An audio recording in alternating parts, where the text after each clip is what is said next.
Hi, I'm James and welcome to another episode of Wildlife Weekly. This week's seen again a big increase in wading birds, especially with golden plover, lapwing and black-tailed godwit. And that includes this individual, which is marked with various different colour rings, and we'll actually be looking at the combinations and sending them off to get the details back as to whereabouts this bird's from. If you ask me, this bird would have been ringed in Iceland, but we'll come back to that in the future, let you know how it's going. Well, we've been delighted to see some lovely behaviour from the common cranes here this week. This footage was taken on the tack piece, which is very close to where the birds attempted to nest this spring. Actually, when I recorded this footage earlier in the week, I was struggling to keep the birds in the frame where they were jumping up and down so high. It was really privileged to see, and something that really hasn't been seen in this part of the world for around about 400 years now.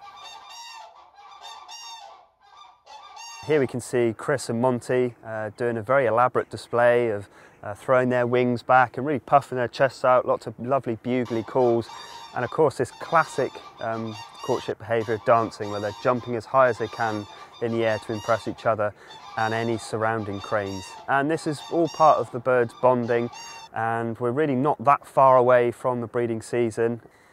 Another pair, Ruby and Bart, have also been seen to do some of this courtship displaying too in a different part of the reserve. So fingers crossed there that we'll actually have two pairs prospecting for nesting areas come springtime.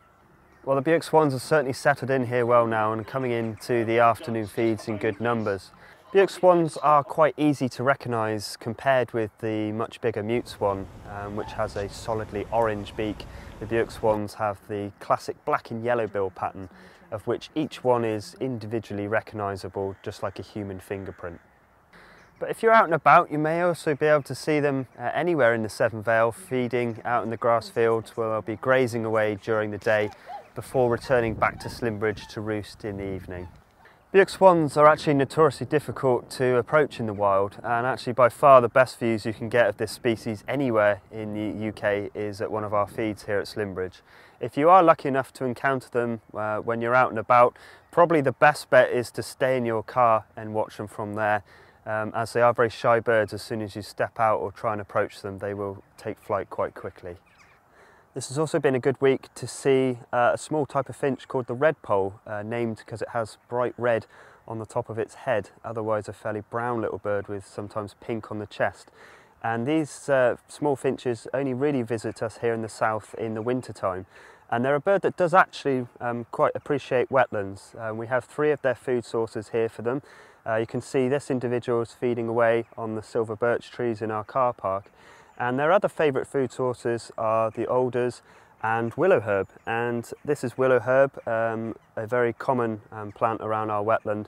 And it's these tiny little seeds that they're after. The reason they feed on them, being a very, very small billed bird, they tend to need a seed equally small. And this is one of their favourite food sources.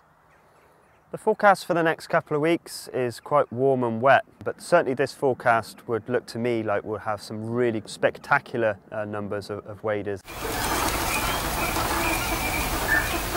And if you do want some really nice close views of those Bewick swans, do join myself or my colleagues for one of our afternoon wild bird feeds at 4 p.m. daily in the Peng Observatory here at Slimbridge. Well, on behalf of me, James, and the rest of the reserve team, and everyone here at WWT Slimbridge, would like to wish you guys at home a wonderful Christmas and a very happy new year.